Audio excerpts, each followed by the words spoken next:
महोबा के कुलपहाड़ कस्बे में सरदार वल्लभ भाई पटेल की 150वीं जयंती पर भारतीय जनता पार्टी ने एकता संदेश यात्रा धूमधाम से निकाली।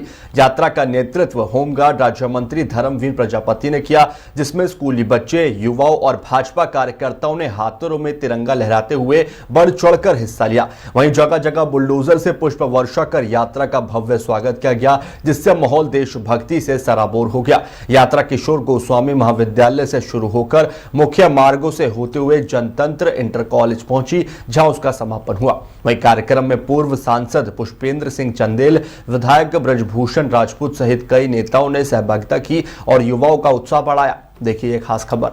से आभार व्यक्त करूंगा कि उन्होंने ऐसे महानायक महापुरुष सरदार वल्लभ भाई पटेल की 150वीं जयंती के अवसर पर संपूर्ण देश में, संपूर्ण उत्तर प्रदेश की 403 विधानसभाओं में एकता यात्रा के माध्यम से उनके जीवन चरित्र के बारे में, उन्होंने राष्ट्रभक्ति के विषय में, उनके आम जन को आगे बढ़ाने में, राष्ट्र को एकीकरण की भावना को आम जन तक पहुंचाने का प्रयास जो किया है, मैं हृदय से इस नेतृत्व का आभार व्यक्त करता हूं। हमें अपने जीवन में हमारा राष्ट्र सुरक्षित है तब हम सुरक्षित हैं, हमारा प्रदेश सुरक्षित है तब हम सुरक्षित हैं, हमारा नगर, हमारा गांव सुरक्षित है तब हम सुरक्षित हैं।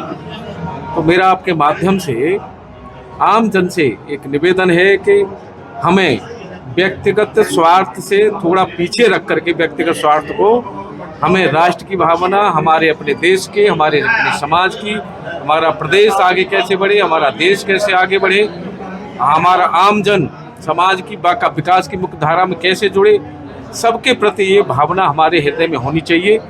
मैं शीर्ष नेतृत्व का पुनः एक बार हृदय से आभार व्यक्त करूंगा कि ऐसे महापुरुषों के विषय में आम जन तक उनके जीवन चरित्र के बारे में पहचाने का प्रयास किया है। बहुत लंबे कालखंड तक कांग्रेस की केंद्र में सरकार रही। ऐसे हमारे महापुरुषों के इतिहास से हमारे समाज को वंचित रखा। आदरणीय मोदी जी के नेतृत्व में जब से सरकार बनी है, ऐसे महापुरुषों के विषय में उनकी यात्रा, उनके जयंती मना करके आम जन तक उनके जीवन चरित्र के बारे में जो पहुंचाने का प्रयास किया है, वो साधुवाद के योग्य है। अभी देखा गया कि यात्रा के दौरान कुछ विद्यालयों की लापरवाही भी सामने आई है। स्कूली बच्चों को ट्रैक्टर ट्रॉली उठा के ला रहे थे। क्या ऐसे विद्यालयों को निर्देश दिए जाएंगे? देखिए, ऐसा हमें कुछ नहीं दिखा। हाँ, इतना जरूर मिला है कि कॉलेज के सामने जब यात्रा निकली है तो बच्चों ने हृदय से स्वागत किया है। बच्चों के हाथ में जब तिरंगा झंडा देखने को मिले तो हृदय गदगद होता है कि कम से कम बच्चों में एक राष्ट्र के प्रति हमें जो भाव दिखा है वो साधुवाद के योग है। सर, जिस तरह से बुलडोजर से पुष्प वर्षा हुई बच्चों को, वो ऐतिहासिक पड़ा आप कैसे बयां करें? देखिए, मेरी ये 5वीं यात्रा है।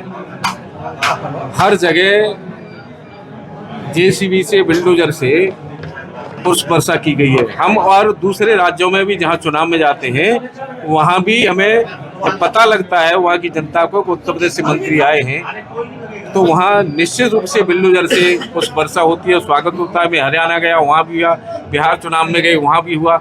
एक उत्तर प्रदेश का एक प्रतीक बन गया है। और मैं कह सकता हूँ कि उस बुलडोजर से अच्छे माफियाओं की रूह भी खाते हैं। सर्वोपरि, समाज सर्वोपरि, जो भावना हमारे सबके अंदर होनी चाहिए। इस यात्राओं का मकसद यही है। बेटियां यहां बहुत दिखाई दे रही हैं। सरकार की योजना बेटियों को मैं जरूर बताना चाहूंगा। जन्म से लेकर के बेटियों की शिक्षा और शादी, गरीब परिवारों की चिंता से मुक्त किया है। गरीब परिवारों को